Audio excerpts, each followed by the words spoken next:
GMNA uses artificial intelligence for generated speech, visuals, and production.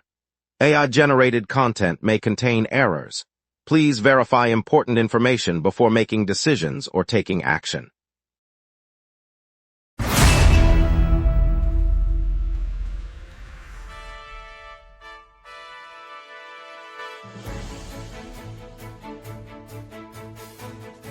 Live from the GMNA News Center, this is the Lunch Break News Hour. Good afternoon, I'm Jordan Parker. A woman in her 30s was struck by a vehicle in the Port Lands and rushed to hospital, while the city braces for a sweltering Canada Day with highs over 32 degrees. Expect moderate to major traffic delays from construction and TTC escalator outages. Over to you, Nathan. The Green Space Festival presents the Treehouse Afterparty this Saturday at Harborfront Center, beginning at 7 p.m., featuring local indie bands and eco-themed installations. Tickets are free for all ages, with a limited number of complimentary wristbands available at the main entrance on a first-come, first-served basis.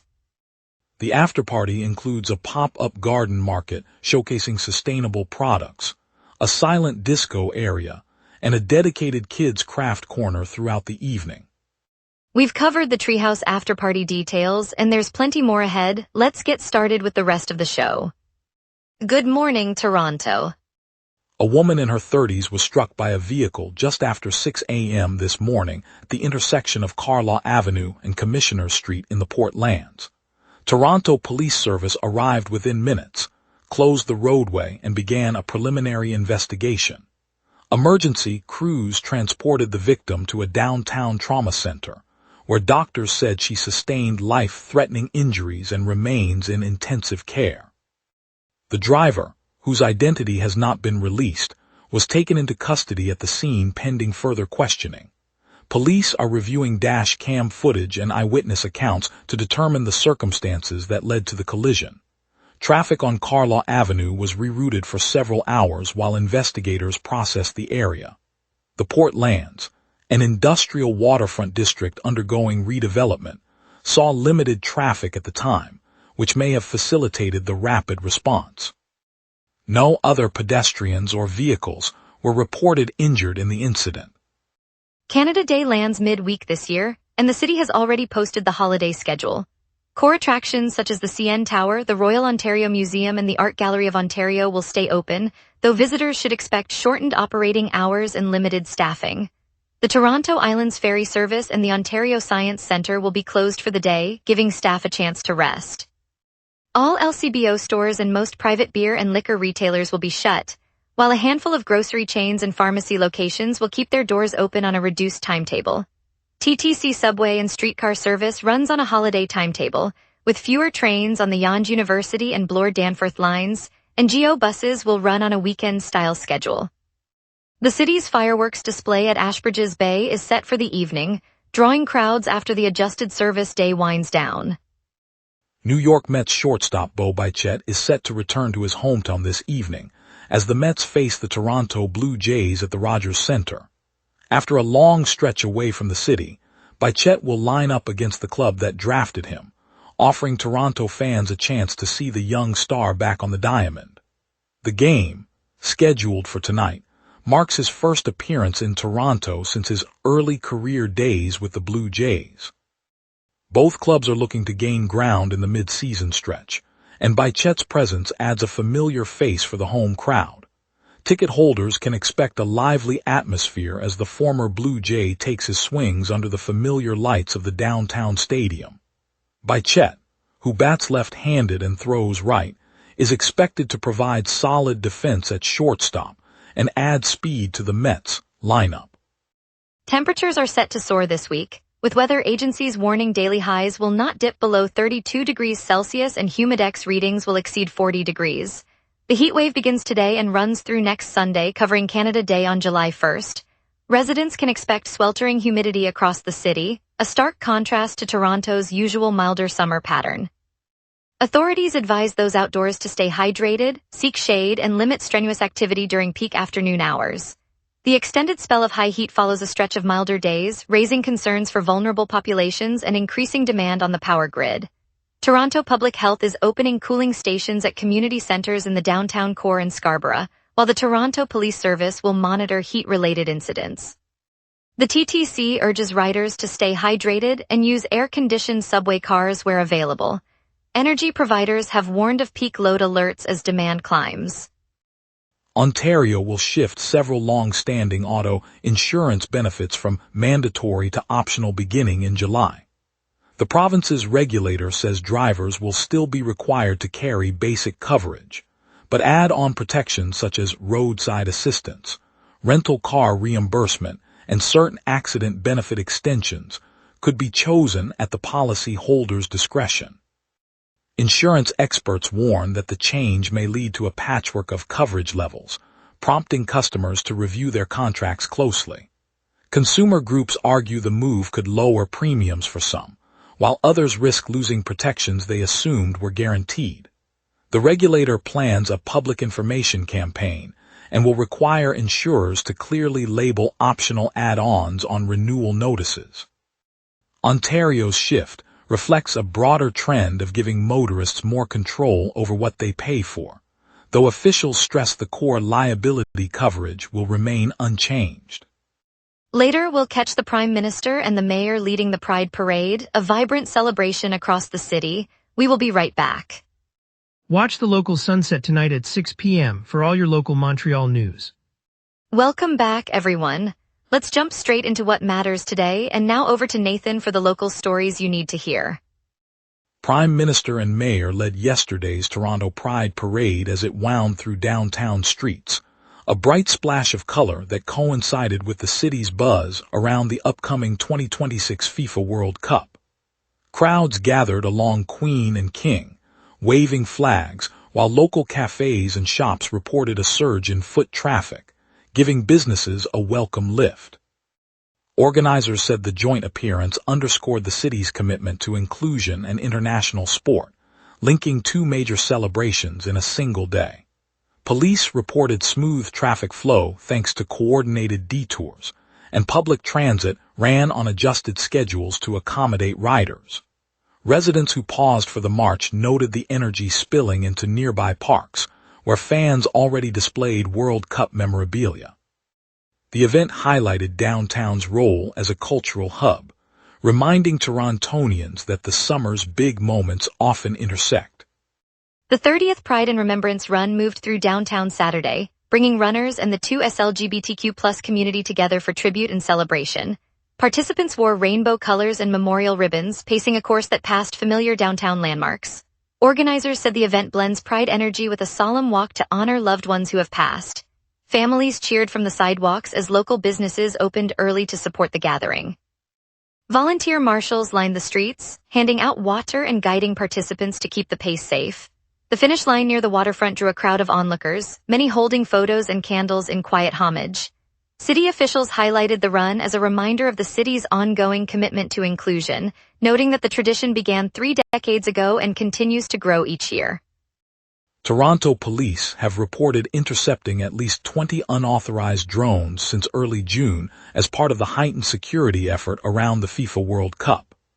The operation, running from June 8 through June 27, is ongoing and involves coordination with security experts to protect crowds at stadiums, transit hubs, and downtown gathering spots. Officials say the drones posed potential risks to public safety, prompting rapid response teams to locate and neutralize each aircraft before it could interfere with matches or crowd movement. Residents attending games or commuting near venues may notice increased police presence and temporary flight restrictions in the sky. The police department emphasized that the proactive approach aims to keep streets and public spaces safe, while the tournament draws fans from around the world. Local businesses near the venues have also adjusted operating hours to accommodate security sweeps and ensure smooth pedestrian flow. On Saturday, the Toronto Blue Jays shuffled their roster, promoting infielder Sean Keyes to the Major League squad and calling up outfielder Yohendrick Pinango from the minors. Keyes, a versatile corner infielder, earned the spot after a strong spring showing, giving the club extra depth at shortstop and third base. Pinango's return adds speed to the outfield and a left-handed bat, options the manager can use in the upcoming stretch of games. For fans heading to the ballpark this week, the moves mean more faces to watch and fresh matchups to follow. The additions also give Toronto's young talent a chance to prove themselves at the highest level, while the team fine-tunes its lineup for the next series. The club's front office said the moves aim to tighten defense as the season hits its midpoint. Local vendors at the stadium can expect a busy weekend with the refreshed lineup drawing crowds. The Leafs sealed a Friday trade in Buffalo, sending defenseman Brandon Carlo to the St. Louis Blues for 2 third-round selections in the upcoming draft. Toronto's front office made the move as it gears up for the upcoming draft, looking to stockpile future assets that could shape next season's roster. For fans buying tickets this summer, the deal means a familiar blue liner will be seen in St. Louis arenas rather than at Scotiabank, while the Leafs retain extra draft capital that may translate into new talent on the ice. Local supporters watching the trade's ripple effect will notice the shift in the team's salary cap planning and the potential for fresh faces in the next training camp. The transaction, completed in Buffalo, reflects both clubs' strategies as they position themselves for the postseason and the draft ahead. Now let's get a look at the forecast for this sweltering week. A tightening high over the Great Lakes meets a northwest jet, setting the stage for a calm but shifting afternoon. On this date, the city once burned to 32.9 Celsius back in 2012, a record set during an early summer heat wave that pushed the entire region into the upper 30s. The coldest June 29 on record fell to 11.9 Celsius in 2004, a rare Arctic dip that followed a lingering low-pressure trough. By comparison, today's climate normal sits around 24 Celsius for the high, making the current 23-degree clear sky feel typical despite the lingering high pressure. Scanning the live mosaic, the echo field is spotless across southern Ontario. No rain bands or snow showers appear, confirming the dry air mass anchored by the surface high. With the northwest jet streaming aloft at 108 km per hour, any disturbance would be sheared eastward, but none are present. The atmosphere remains stable, so the city can expect clear skies through the afternoon before the sun dips later. Turning to today's outlook. At noon, the city basks under a clear sky with 23 Celsius temperature, 75% humidity, and a gentle 5 km per hour breeze from the south. A surface high dominates, yet it is beginning to erode, allowing the northwest jet aloft at 108 km per hour to introduce modest upper-level lift. That gentle destabilization will nudge temperatures upward, reaching a high of 25 Celsius by mid-afternoon before descending to 23 as the sun sets near 9 o'clock. The UV index climbs to 8 and the strongest gusts will top out at 19 km per hour from the northeast, keeping the feel comfortably breezy.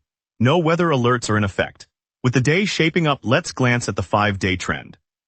Tuesday arrives with a high of 27 Celsius and a low of 17, wrapped in overcast layers that keep the sun muted.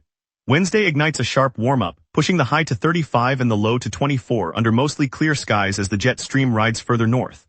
Thursday mirrors Wednesday's heat, again topping 35 with a low near 26, offering another stretch of clear conditions.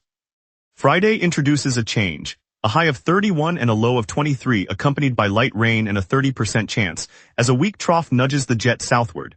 Saturday settles back to a high of 30 and a low of 23, mostly clear and dry, capping a week of pronounced temperature swings. And that's your weather. Remember, the lunch break is also available as a podcast. Listen anytime on Amazon Music or wherever you get your podcasts. We'll update traffic on construction lane closures, preview tonight's Evanescence live concert, and spotlight Mary Brown's Chicken partnership. We will be right back. Watch the local sunset tonight at 6 p.m. for all your local Montreal news. Northbound traffic on Highway 400 between Jane Street and 5th Line is crawling after a lane closure this morning, adding roughly 20 minutes to trips. Drivers are urged to divert onto Highway 400 South or the Queen Elizabeth Way. The QEW Fort Erie bound lanes between Highway 427 and Cawthra Road are down to one lane, creating moderate delays near the airport. Highway 427 northbound between Browns Line and Finch Avenue remains partially closed, and the westbound on-ramp to Highway 401 at Warden Avenue is operating with a right lane shutdown. All other major routes, including the Gardner and Don Valley, are clear. On the TTC, Bayview Station is out of service on 2 escalators, the east side entrance and the link to the Line 4 platform, so riders should allow extra time. Cedarvale's bus terminal elevator and the north side entrance elevator at Bloor-Yonge are also offline, impacting passengers who need vertical access. First up, Evanescence takes the stage tonight at the RBC Amphitheater, delivering their signature gothic rock anthems that still fill stadiums, a rare chance to see the band live in Canada this summer. After the show, head to the Treehouse after-party at the Opera House, the Green Space Festival's nightcap with DJ Davy spinning fresh beats, perfect for winding down after a day of festivals. Looking ahead, the Toronto Fringe Festival launches tomorrow across 27 venues, offering a wild mix of experimental theater that will keep the city buzzing all week. And don't miss the Canada Day fireworks at Canada's Wonderland this weekend, a spectacular sky show that turns the park into a family-friendly summer celebration. Bring a blanket and snacks for a night under the stars. Whether you're rocking out, dancing late, or craving a cultural fix, Toronto's lineup has you covered. And now here's Marcus with sports. Here's the latest Toronto sports headlines shaping our summer season. Sportsnet reports that Los Angeles Clippers star Kawhi Leonard would only sign a long-term deal with Toronto if a trade lands him there, according to ESPN's Shams Charania. The condition underscores his reluctance to commit without a multi-year extension, a factor teams will weigh. On Monday, Mets shortstop Bo Bichette is set to return to Toronto, stepping into the batter's box at Rogers Center in a New York uniform. The appearance marks his first visit since January, a moment long anticipated by fans and local media alike. Analyst Justin Bourne breaks down the Maple Leafs' blue line as the franchise approaches July 1st, a deadline for major defensive moves. He outlines where the current core stands, highlights strengths and gaps, and speculates on potential acquisitions that could reshape Toronto's back end. Mary Brown's Chicken has landed a flagship at 10 Dundas Street East, right in the heart of Sankofa Square, the city's busiest crossroads. Partnering with former Blue Jays star Jose Bautista, the quick-service chicken chain opened its doors on June 23, 2026, aiming to feed office crowds, students, and tourists alike. The bright, modern space showcases the brand's Canadian-owned roots while adding a new gathering spot for downtown workers on their lunch break. This collaboration signals a fresh wave of local investment, turning a high-traffic intersection into a community hub. For Toronto, it's a reminder that homegrown flavor and hometown heroes can still shape the city's daily rhythm. Later, we'll celebrate Jose Bautista teaming with Mary Brown's Chicken to open a flagship store at the city's busiest intersection. A win. Coming up tonight at 6, the local sunset. Your neighborhood, your city, your news. From City Hall decisions to the stories happening right on your street, we cover what matters most to Montrealers. Join us tonight at 6 p.m. on GMna for the local sunset, Montreal's evening newscast. On a breezy Saturday morning in the heart of Scarborough's Malvern neighborhood, the doors of the new Community Hope Hub swung open to welcome a group of teenagers who once felt the pull of the streets. Former police officer Maya Singh, now a youth mentor, stands by the basketball court, her whistle glinting as kids dribble, laugh, and trade stories over the scent of fresh coffee from a nearby kiosk. One of those teens, 16-year-old Aiden, remembers the night he almost signed up for a job that would have taken him far beyond the city's limits. Today he shoots free throws, his grin bright enough to outshine the early sun, and tells his friends that the future feels like a clean slate, not a contract. The Hub's after-school program, funded by local businesses and volunteers, has already guided over 50 young people away from encrypted messaging traps and into apprenticeships at nearby tech firms. As the sun dips behind the CN Tower, the sound of sneakers on the polished floor becomes a rhythm of hope, reminding us that every corner of Toronto can find its own safe space. On a crisp Saturday afternoon on Queen Street West, the streets outside the Scotiabank Arena buzzed with the colors of two distant nations. Portuguese flags fluttered beside Croatian checkered banners, and a line of Torontonians, students, retirees, and recent immigrants waited for the stadium doors to open.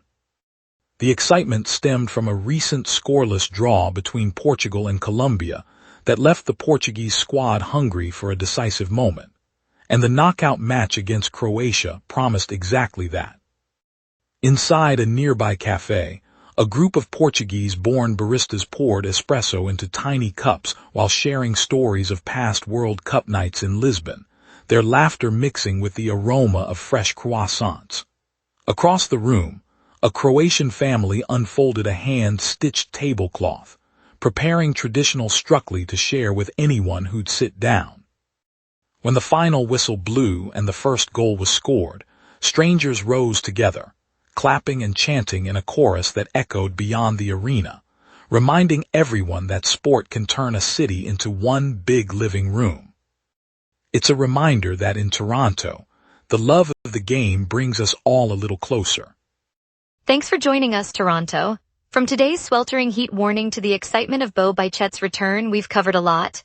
Stay safe, enjoy the sunshine, and tune in tomorrow for more news that matters to our city.